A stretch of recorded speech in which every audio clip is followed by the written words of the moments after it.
What up, roomies? I always thought it was kind of crazy that people are willingly watching things that scare them. Like we know what's gonna make us uncomfortable. We know something bad's coming up, but we still press play. So the real question is why. Today's guest is someone who lives in that world, writing it, directing it, building stories designed to get inside your head. From filmmaking to audio dramas like Dislocated, he's created experiences that just don't scare you, but they stay with you. Ash, welcome to Neighbors, man. Great. Thanks so much for having me on. Thanks for being on, man. Like I've always had all right, just to give you a little background, I'm one of those scary cat guys that I don't like watching horror movies, but it fascinates me how many people actually like dive into the horror genre and like really get involved in it. You know what I mean? It's a massive community, absolutely massive. Yeah, it's super massive. And like my girl, she's like, she's one of those scaredy cat people too, but she loves horror movies. And I'm like, what's going on with you? You be jumping and all this other things. So like, why do you think people actually enjoy being scared? Well, I think it's one emotion that, especially if you're looking at film, or if you're looking at reading a book, or something that sort of gets under your skin, like that's something that you can control. Yeah. And it's finite. Like it might happen for 2 minutes or 30 seconds. I was talking to a friend the other day about it, actually, because we always talk about these things. We're like, hey, let's talk about stuff that scares us. And we sort of centered on this idea that there are so many other emotions that linger, that aren't really in small amounts. Yeah. Like grief and loss and stuff like that stays with you. When you love someone or love something, that tends to stay with you. Or when you dislike something, like it takes a lot for you to sort of flip and like it. But being scared or being afraid is this very spontaneous thing. And like you're afraid and then you're come on off of it. It's like the roller coaster. You've got that anxiety, you're on it, you're scared. Now you're off of it. You might be putting your head in a trash can and it might not have agreed with you, but later on in the day, you're going to be like, okay, that was in the past. That's no longer with me. I think it's this little tidbit of feeling very alive for a very short amount of time, if that makes sense. No, it makes perfect sense because you got an adrenaline rush, maybe a little hit of dopamine here and there, but I get it. Like, that's an emotion that you could live in that moment, be present, and then move past it. You know what I mean? Yeah, and I think with the human experience, you need something like that because everything else, you're sort of you're sort of a slave to everything else. Everything is this controlling sort of piece of very like dire emotional consequence. The person that you love that doesn't love you back, or the job that you don't like that you're trying to struggle to get out from under. But being scared, hey, I'm up. I have that adrenaline rush, that surge, and then I move past it. That's so true. Like I never really thought of it like that. Like fear is a short-term emotion. Like I never really put it in that aspect, but now that you say it, it makes sense. And it also makes sense why so many people are, even though they quote unquote are afraid or scared during like a horror movie or like something that or a thriller, they're just really like living into that emotion just for that moment where they come past it. Yeah, and I think it helps to feel like you have control over it, that that you've put yourself in the seat for an hour and a half. That was your decision. You might regret it, might you? But it's for that hour and a half, you're like, this is me. I controlled this. I push the button on this. I can leave at any time. True. And, that's coming from the consumer's point of view. Now that you're a creator. So like from your point of view, how did you like get into the horror genre, or you was always like into horror? I lived in an extremely small rural town out in the middle of nowhere. And and can I swear on here or no? Go ahead. I curse like a sailor, bro. I'm old. I am old as fuck, right? So guys that remembers like the 3 channels, right? Yeah. In a rural neighborhood with like no cable back in the day. And you had to like put benchmarks on your entertainment. Like you had to look forward to something. And my mom loved horror movies. She's still around, thankfully, and still loves horror movies. But as a kid, she would always like, hey, listen, there's going to be this midnight movie on Channel 3, this Saturday night. Do you want to try to stay up? And as a kid, I hardly ever made it. I had huge ambitions for midnight. And then like Yeah, 10 that's o'clock facts. rolls around and slobbering on the floor and my eyes are fluttering like I can't make it. But this idea of being able to step into like an adult world for a little bit of time and be treated like an adult for this thing that a lot of people shielded their kids from. Man, I got hooked. It was the ritual of it, the popcorn and dimming the lights, that idea of like the ceremony of film, that Yeah. we're sort of losing now. Like we've still got a little bit of it, but we're sort of losing it. But back in the day, it was so big and so sort of important for people, especially people who liked entertainment and like movies. So the horror angle was just because I think as a kid I was just weird, man. Like I was like I think when it boils down to it, like I was just that weird kid. It was like I wasn't great at sports or anything, Yeah.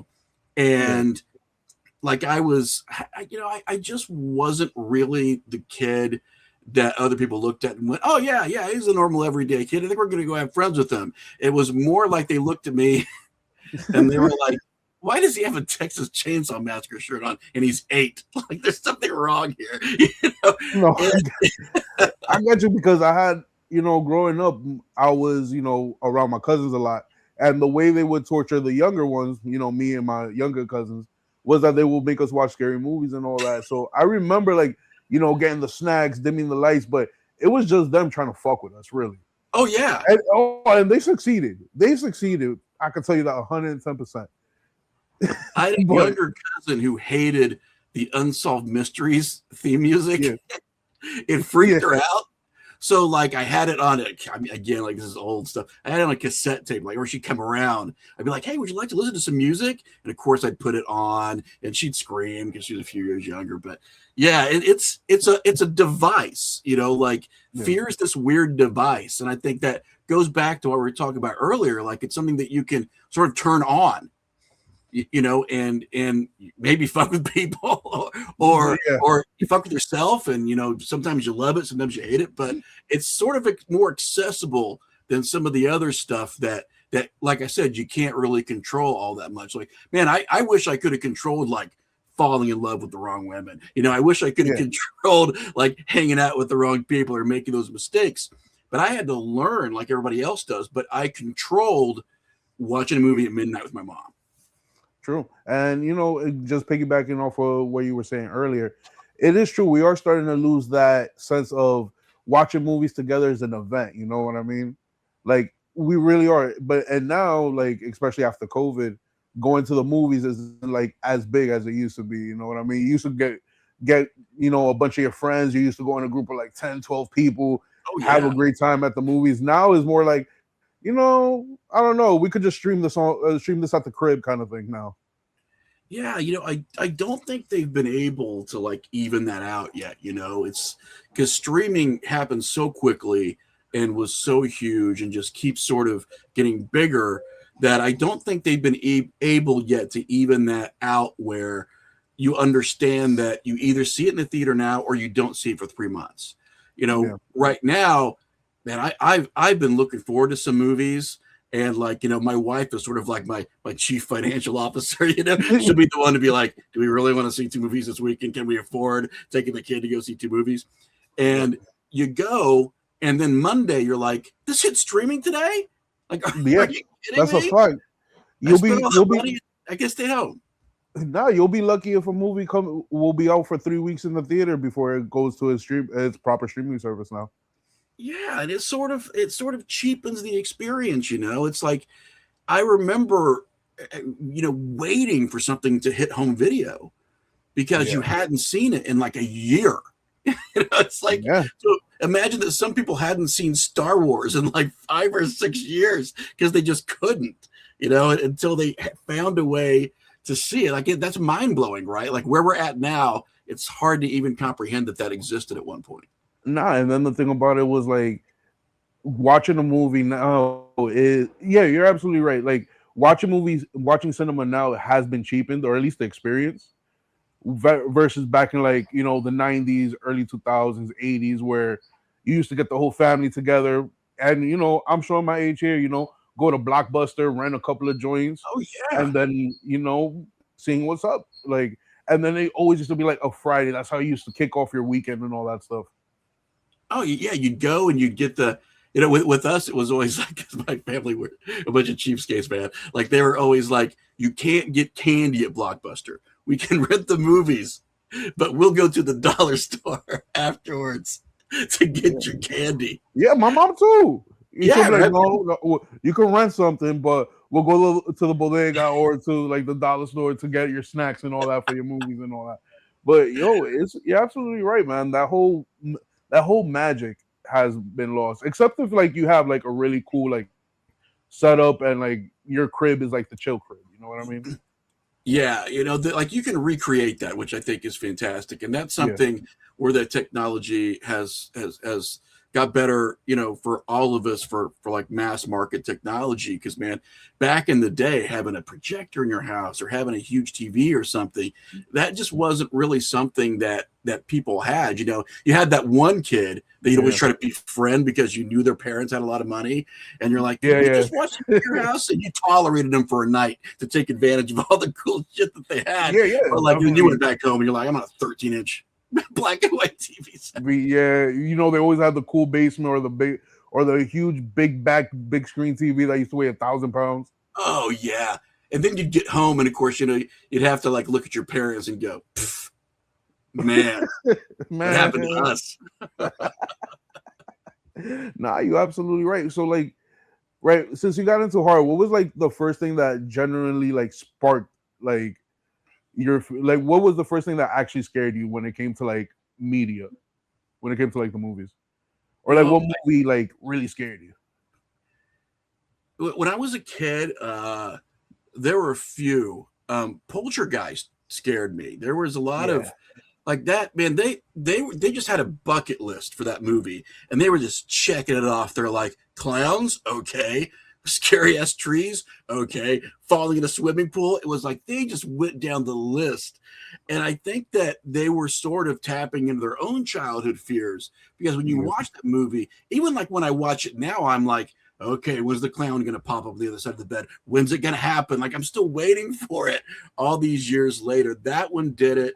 A few others. There's a TV movie called Trilogy of Terror that just scarred me when I was a kid. Man, it's so like, it was the most evil thing for my grandmother to be like, sure, watch this. go ahead. Yeah, it's like, you're going to your parents, you're going back to your parents' house tonight. They can deal with this shit. Make a deal with Go it. Go ahead. ahead. Go Watch ahead, it. Bucko. Do what you gotta do. Now, for me, I think it was definitely Candyman, and I keep forgetting the name of this one movie. It was the joint with the clowns from outer space that they used to Oh, like wrap people in cocoons and then like oh, suck the out like cotton the candy milk. cocoons. Yeah, the Yeah, killer clowns from outer space. Yeah. yeah. That was the name of it. Killer Clowns from Outer Yeah, Space. killer clowns from outer space. Yo,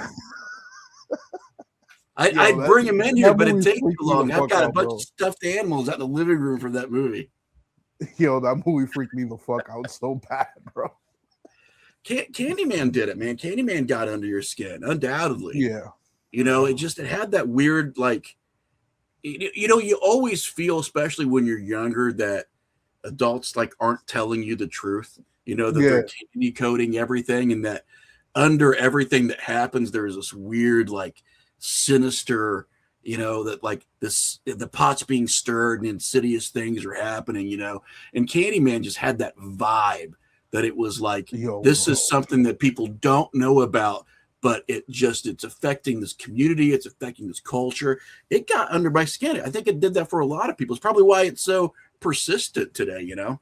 Yeah, man, and that's one of the movies my older cousins tortured me with. That actually was the first movie that they tortured me with, and I was like about like 5 or 6 at the time. Oh So no. I was like, bro, I was freaked out. I was freaked out. Well, because he could be anywhere, you Dead know. And ass. then like, and then if you're feeling really brave and you say his name in the mirror, it's like, you're fucked. You're done. You're done. Dead ass though. So when did you go from like being a horror fan to actually like wanting to create it and all that? Well, I was a New Yorker for about 12 years, All right. and when my ex-wife and my first wife and I split up, it was like, man, how do I run as far as I can away from her before I hit another body of water. You know, it's like one of those relationships where you're like, man, I just got hot in the car. And I sort of rebuilt my life a little bit. I was always a big fan of movies, and I had done a lot of video work and a lot of audio work and some animation and stuff. I originally went to school for fine art and animation. And I thought, you know, maybe I'll create this website about horror films and give the community something, you know, and I did it. It's still up and running, you know, 14 years later, but that was probably the first time I went from just being a fan to starting to talk with actors, starting to talk with filmmakers. And once you start doing that and you realize that there's two like very different levels to filmmaking, you know, one is that studio level with all the gatekeeping and, you know, it's like the tens of millions of dollars that even today it's hard to think that kind of money, you know, moves through those channels. And then you've got the other guys who are like, okay, I've got 4 slices of Velveeta cheese and $5 in my pocket. I'm gonna make a movie. And they're just running and gunning. And they're just running and gunning. It's like, and once you talk to more people like that, you're like, okay, I can do that. I think I can, you know, I can figure that out. If they figured that out, I can figure it out. And, you know, it came to a point where we were working on a project, some friends of mine and I, that was a horror themed. It was a board game. And we're like, hey, why don't we create a commercial? You know, we're trying to do crowdfunding for it. It's like, well, if we're doing crowdfunding, we need to create this commercial for it. So let's get together and we'll get some local actors and we'll do this small little thing. Yeah. And we did it. And we were like, oh, well, we did it. You know, it's like after we did it, we're like, oh, hey, that can happen. We went and we did it and we came home and we edited it and, you know, and then we put it as a short film in a couple of film festivals and it did fairly well. And then it was like, well, if we did a 5-minute film and we really hate ourselves and never want to sleep again, let's try to do an hour and a half film.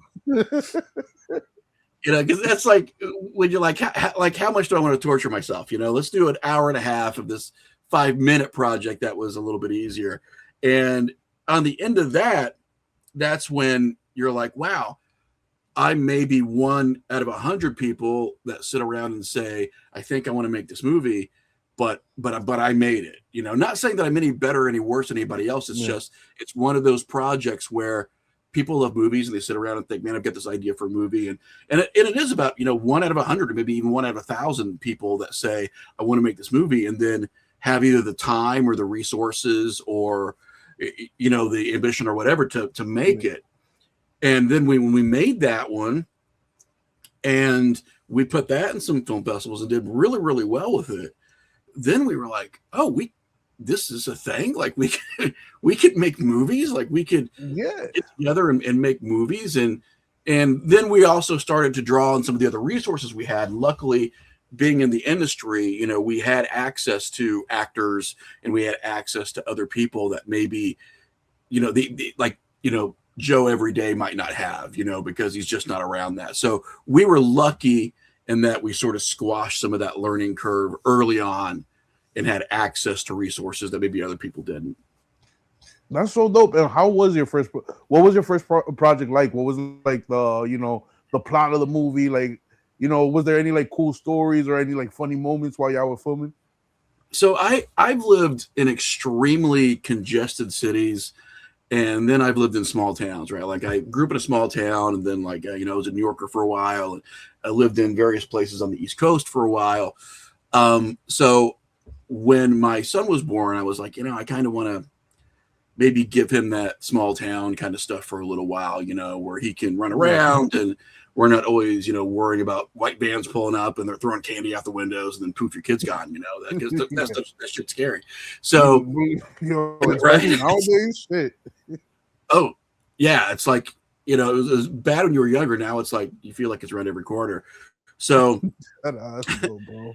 We were like, let's move out in the middle of nowhere. Like, you know, my wife and I saw an opportunity. Our family had some land. We were like, let's move out in this house. It's in the middle of nowhere. And we moved out in the house, and it was like, man, there's nobody here. Like you know, you don't hear car radios, you don't hear anything. And it was kind of like, this would be a place where you'd wake up at like 3:00 in the morning and you'd be like, is that a UFO? am I being abducted? I think I'm being abducted. And we talked about that a lot. And it was like, we could probably do like an alien thing out here, like, because we don't have to worry about getting permits. We don't have to worry about anything. Yeah. We've got this piece of land. It's really isolated. It looks like, I mean, as soon as you visit our house, you're like, what has happened here? Like, man, you think maybe Like, some bad is way down. It's the type of address that it's the type of place where you double check the address and be like, you sure I ain't make a wrong turn somewhere?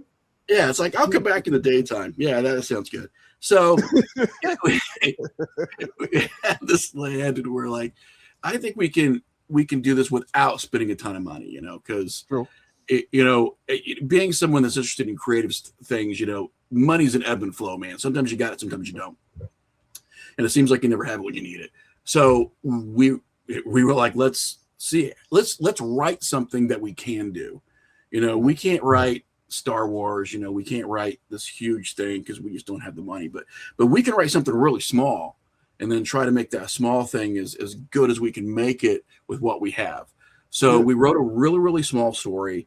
And the idea was that 7 years prior to the movie taking place, we wrote this idea about a guy who was abducted, and he was gone for like 3 or 4 days. And, there was a missing persons case filed on him and everything. And then when he came back, he was talking about having this alien abduction incident, and nobody really believed him. And he's sort of been a recluse since then, he doesn't talk to anybody.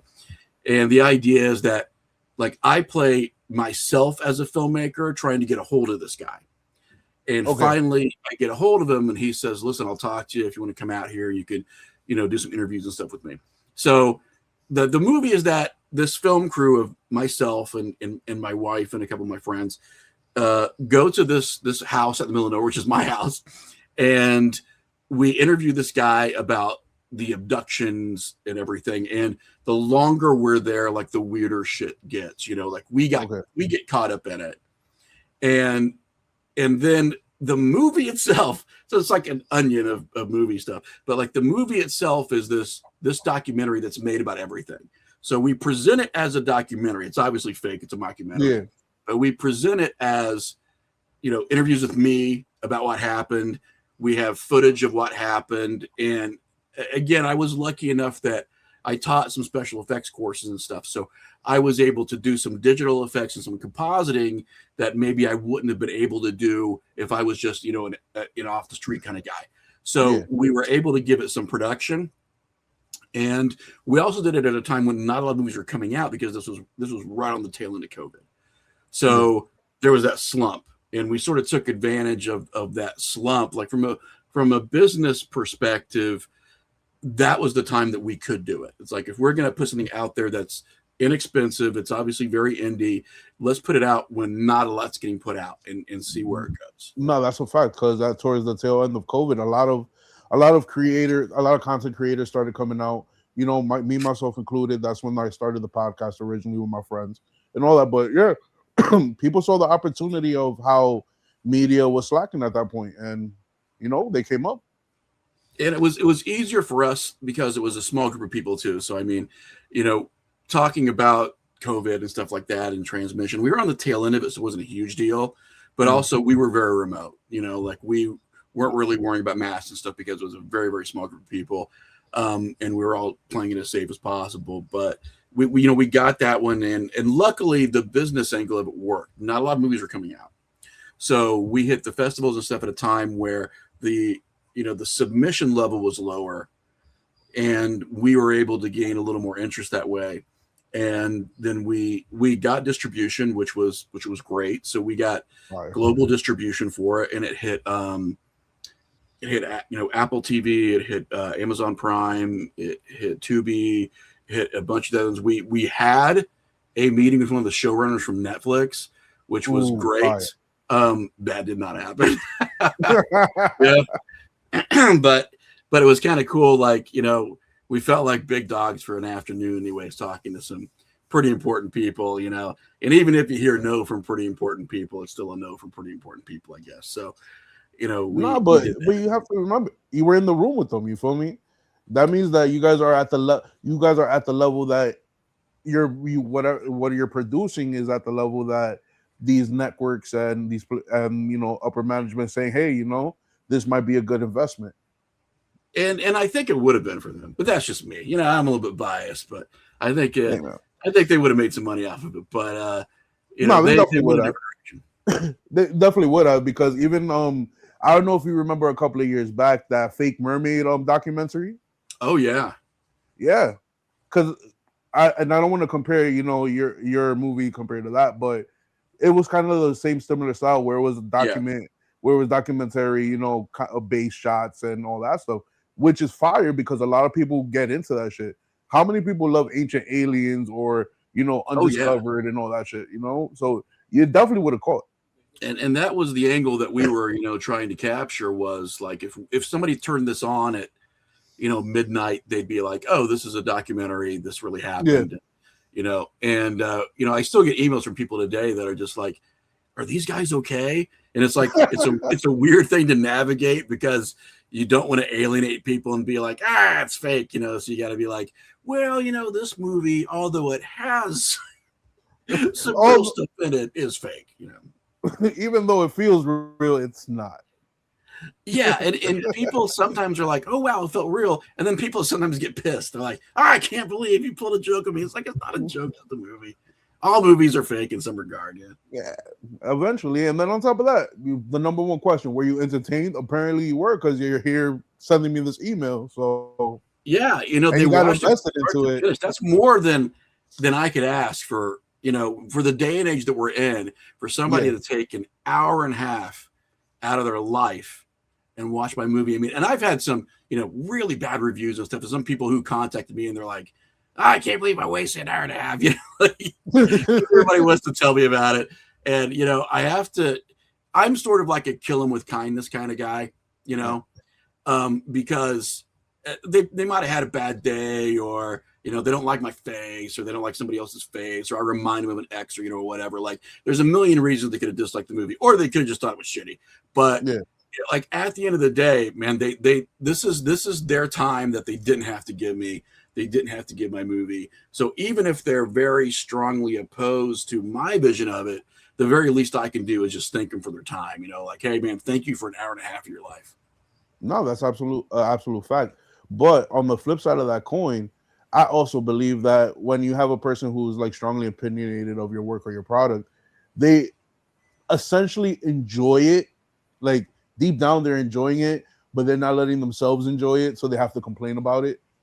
So that's how I really feel that people are coming up. Like, hey, I really like this, but I have to give you my opinion on it. My absolute favorite negative review, and like I spread it around because I thought it was hilarious, was a guy in, like, I might have been Reddit or something, I can't remember what it was, but he was reviewing my movie, and he just said, this guy's face ... and then he posted a picture of my face, because I'm also in the movie. This guy's face ... my face.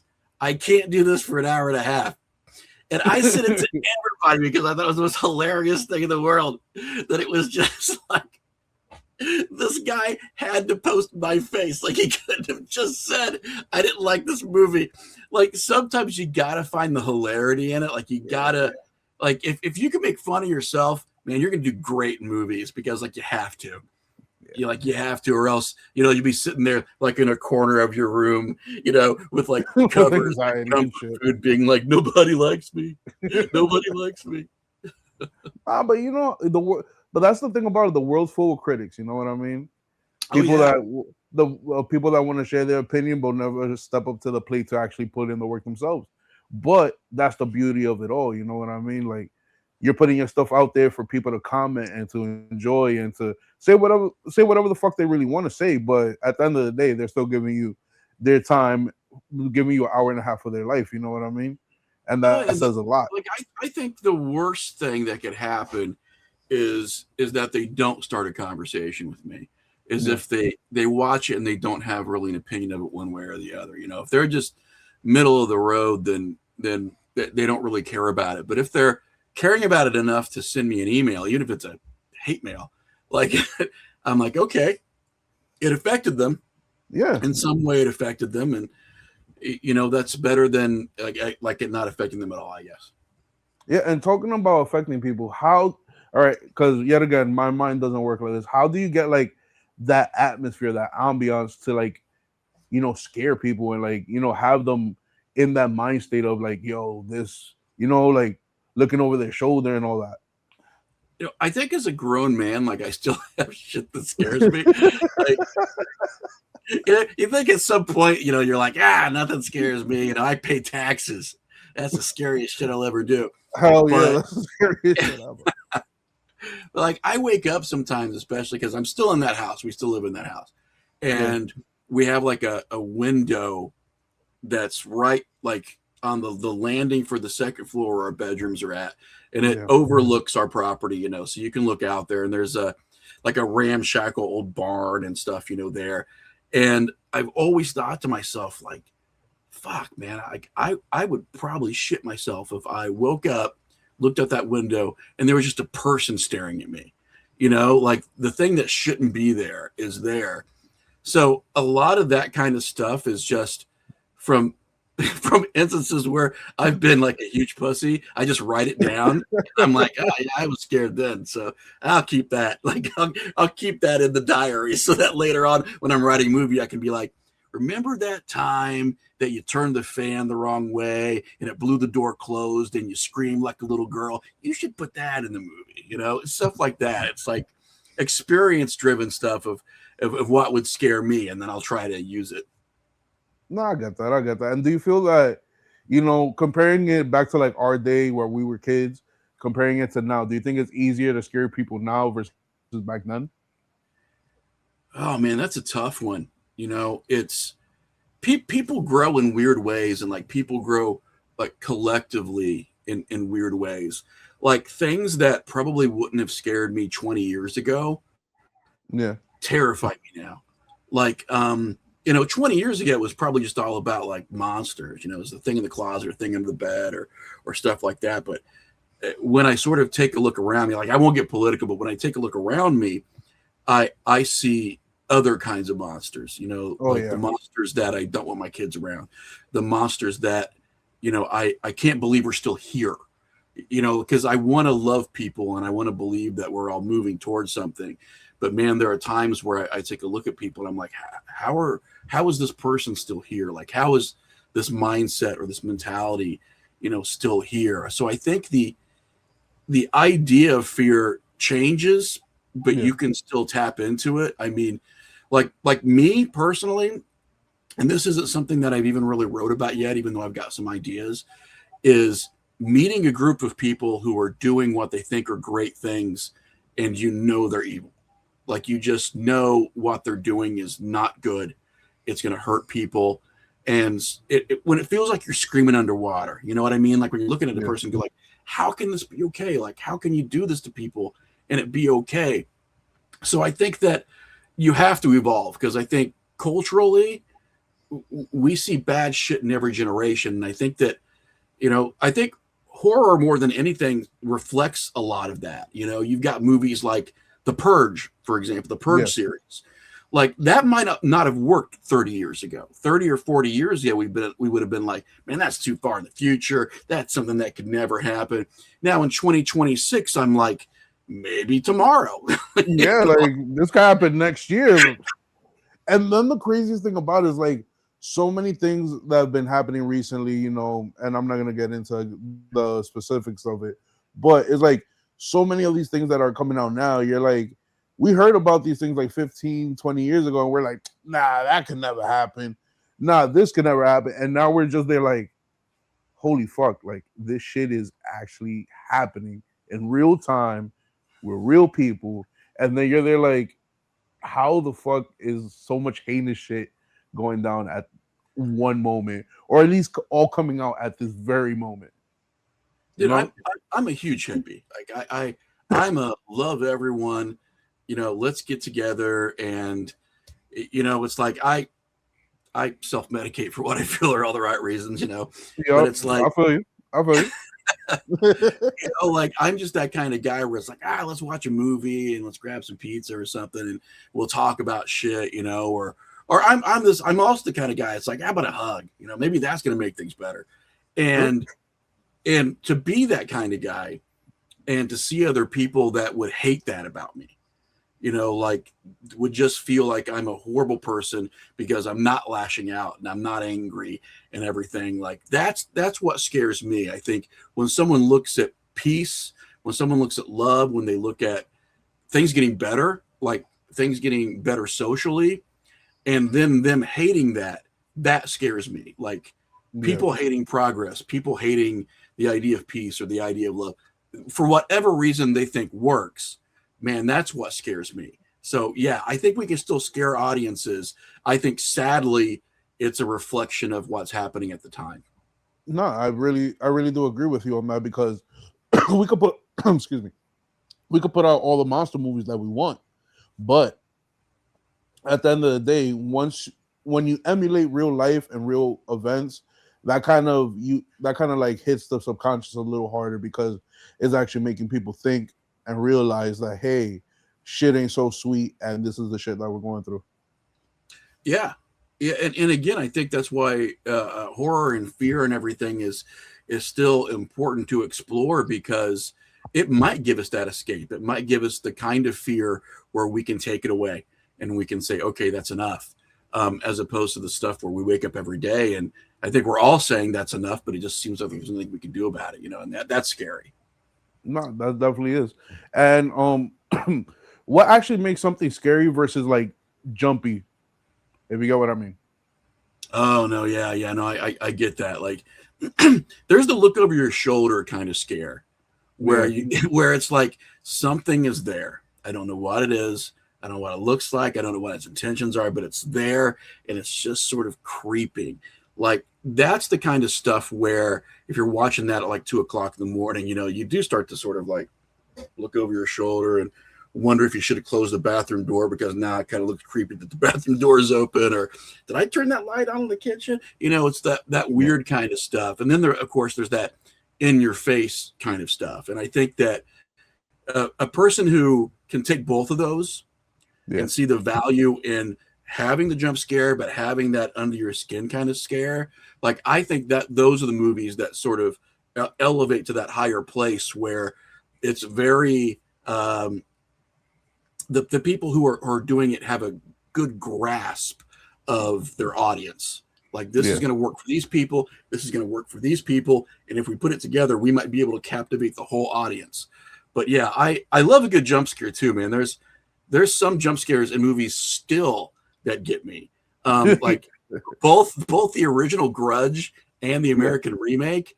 There's a couple moments in that movie I'm like, why am I still jumping? I've seen this movie like 10 times and I keep jumping like every time, like that does it for me. And then watching something like, like The Exorcist, but watching it sort of like, by yourself where, the first part of the movie doesn't even have a lot of music in it. It's just this weird feeling that you get while you're watching it. It's like, I think both can be effective, but man, if you can blend those together, you've got gold. And like, what makes like a horror movie like transcend time? Like, for instance, Candyman, The Exorcist, Poltergeist. Like, what else? What else is there? Hellraiser. Thanks. What makes those movies like transcend time that they were made in like the 80s, 90s, and you could still put it on in 2026 and that shit will still make you shit yourself. I think they were tapping into something. I think they were tapping Yeah. into a human element that was there. Like when you watch Hellraiser, for example, it's this idea of you know getting older and then getting cynical. Like nothing does it for you anymore.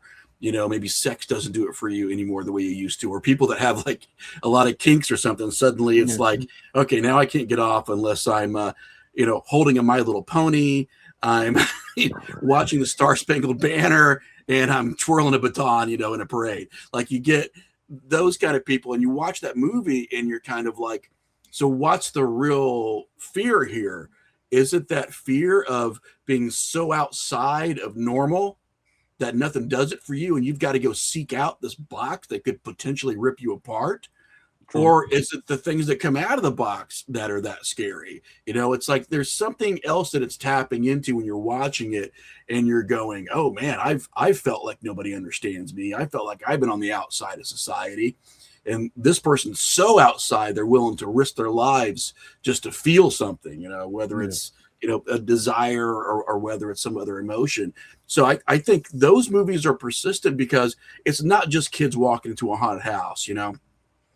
It's Yeah. like, and I think at this point, like when I instantly see a movie where it's like we've got 5 young 20 somethings, and one's an asshole, one's the comic relief, this girl's sort of virginal and pure, this girl's a little bit trashy, and this girl's just the best friend who is going to die first.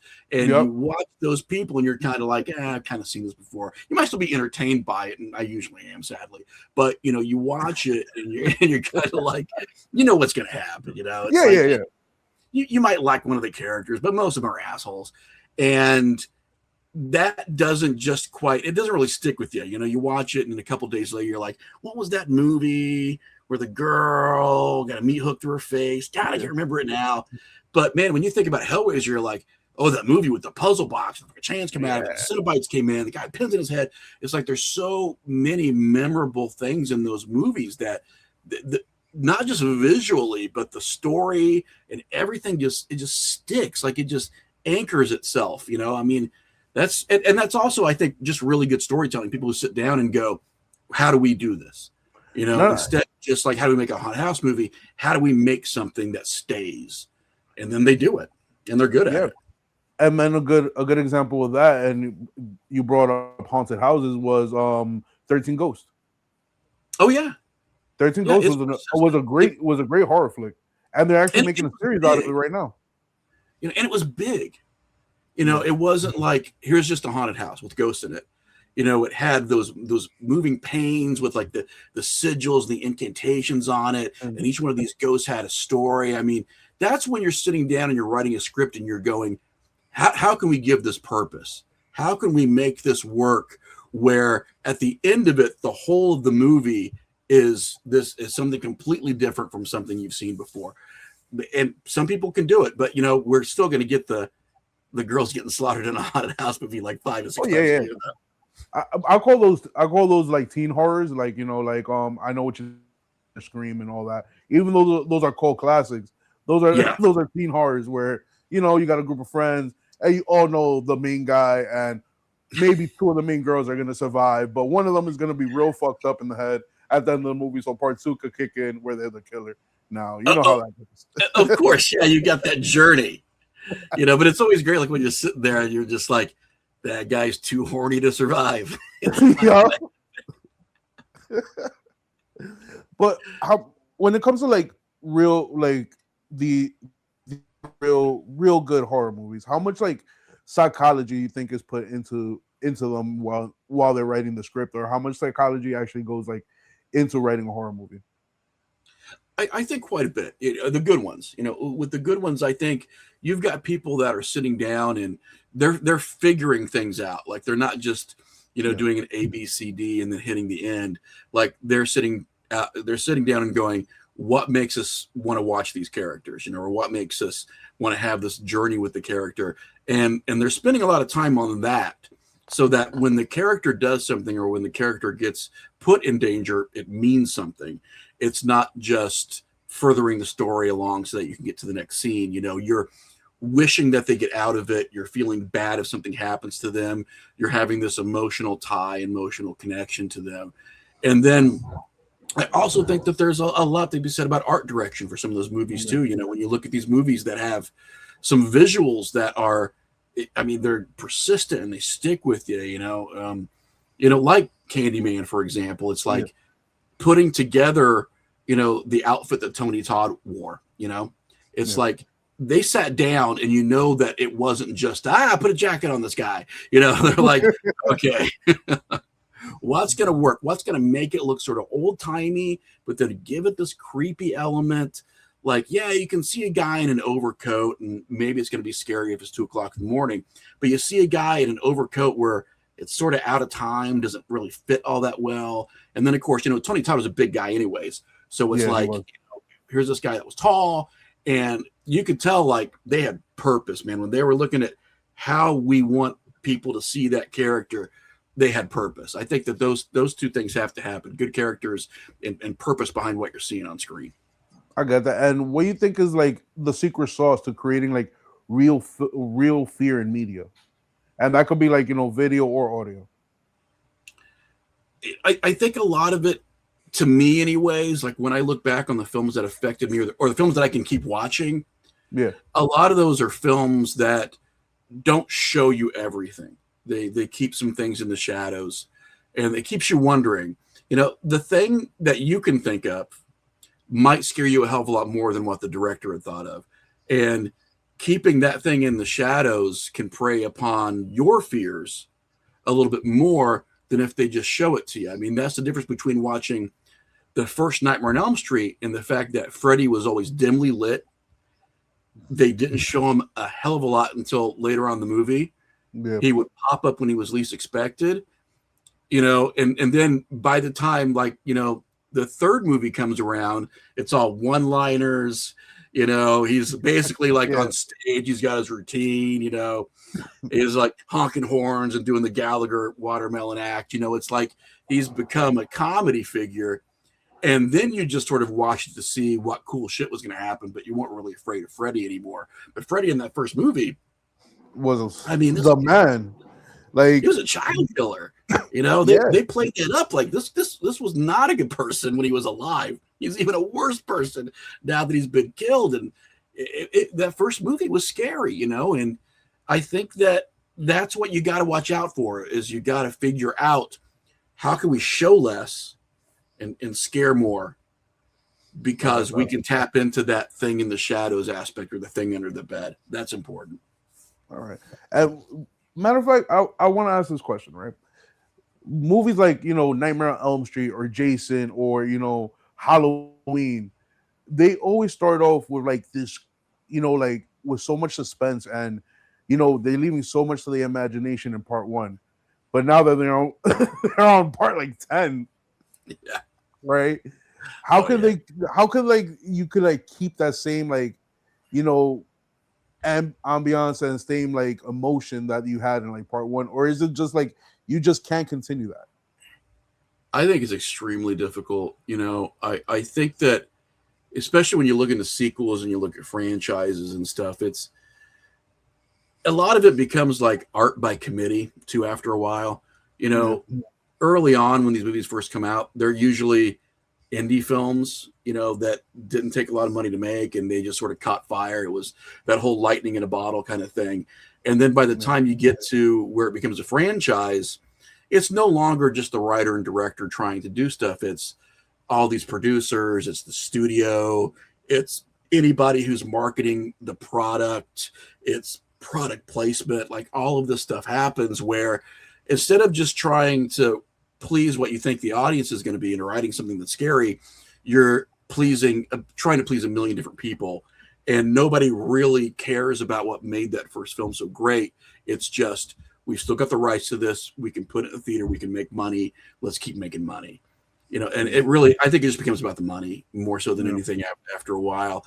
You sometimes find, times where they can revisit it years and years later, and it's like, okay, they've got a grasp on maybe what made that good, and they're trying to do it again. But I think that first time of seeing stuff is that's when it just smacks you across the face. It has that huge impact on you, and then once you've seen it for the 1,000th time, it's like anything else. It's just you've seen too much of it. You've already reacted to it. Everything gets dulled after a while. All right, so it's a mixture of overusing the same material and then too many chefs in the kitchen, I would say. Oh yeah. And I think the chefs in the kitchen is what usually kills it to begin with, because especially when you're looking at Nightmare on Elm Street, by the time the third movie came around, now we've got video games, we've got I think the third movie started to have music videos by popular artists. They were doing that. There were masks for Halloween. Like all of a sudden it became this thing where you're not just writing a check to the producer and the director, you're writing a check to Burger King, because they're selling these glasses or whatever, and then you're writing a check to Spirit Halloween, and you're all of this becomes an institution, and horror works best when it's rebellious. When you've got small ideas from brave people who want to kill themselves over a period of 2 years and make a piece of art, like that's when in horror technically works best. I think science fiction works when you got a ton of money. Yeah. When you have a spectacle, so does action. But even though there are exceptions to that, but I think with horror, it's still that sort of redheaded stepchild of movies where it's so rebellious and it's small, and that's when it works, and that's when it gets really popular. And then once you start running it through, the machine is when suddenly it just becomes something different. It becomes another commodity. It becomes a toy on a shelf. I get that. I get that. And you know what? That makes a whole lot of sense because it's like you're taking away the essence of what made it great, and you're trying to like I would say dilute it for you to make the most profit from it. Like for instance, Yeah. I think a good example of that would be Scream. Like the Scream movie was fire. The first one was dope, Yeah. but then what they're up to like what part 7 now, I believe. Scream Yeah. 7. And every Halloween you see at least 30 little kids running around with the Scream mask on. Oh yeah. Yeah. It becomes iconic for both the best and the worst reasons. True. And but after a while it's once you see a 6-year-old have a Ghostface costume on, it Ghostface becomes a little less scary the next time around when you see him. And what horror cliche you don't like? I think I'm done with only using one demographic of people. Like I see it so often where it's like you got a film and it's like, I mean, I was in my 20s once, I was in my 30s once. I understand what it's like to connect to an audience, but at the same time, it's like, bad things happen to people over 40 too. You can write a movie about bad things happening to those people.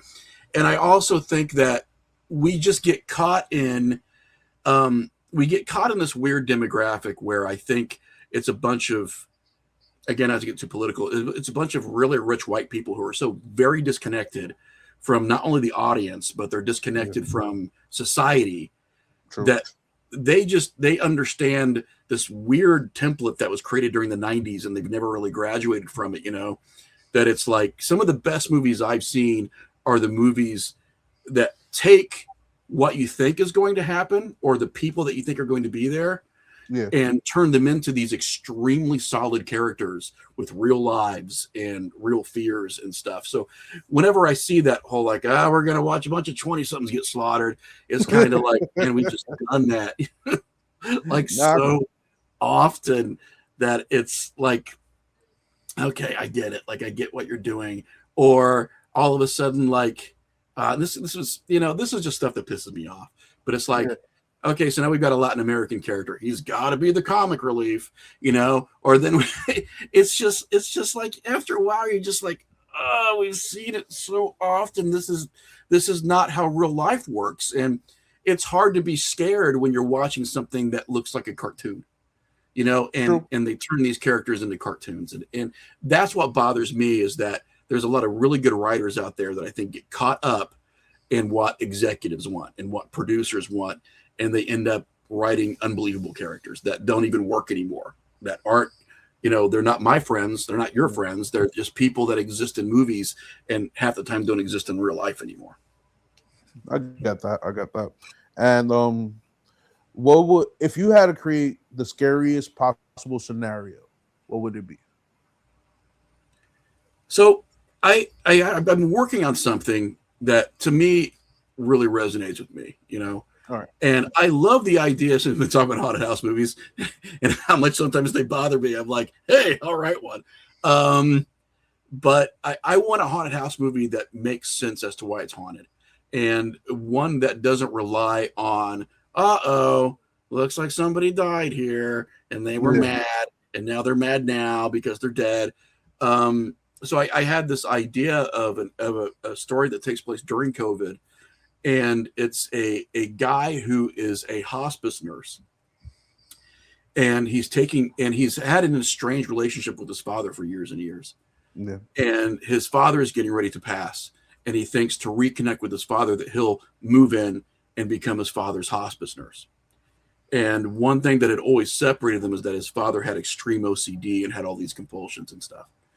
So for the longest time, he does these things for his father. He moves the salt pepper shakers over here. He, makes sure that all the grandfather clocks are wound at the same time. And then his father dies, and he doesn't know how to live suddenly without doing these things that he did for his father. Yeah. Like, he's still doing these little routines.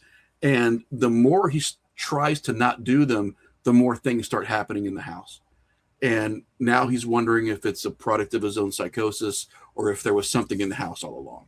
So Ooh, okay. that, to me, is a movie that I want to write, because it's a movie that I would like to see, because it represents a different kind of haunted house film for me. So that would be something that I would find scary. Is you're in your house, it's during COVID, you don't have a lot of options to get out, and things are happening beyond your control, and you're in grief. Like, all of that to me sets a tone that can be very creepy. No, that's not, that concept sounds fire. I'm not even gonna Thank lie. you. I would definitely watch that. And before we wrap everything up, this is a question I ask all my guests. Do you have any final thoughts, words of wisdom, or advice for the roomies before we head out? For people that want to do this, for people who love horror, if you're a writer or if you're a filmmaker, sit with the parts of yourself that scare you for a little while. Get comfortable with what scares you, because it's a fertile land for ideas, and it's a landscape of imagination. So people who want to do this, scare yourself. It's okay. You'll bounce back. You might get some great ideas out of it too. I feel you on that. And roomies, remember, we're living in scary times right now, but the scariest thing that we're all facing is paying taxes. And with that being said, peace out.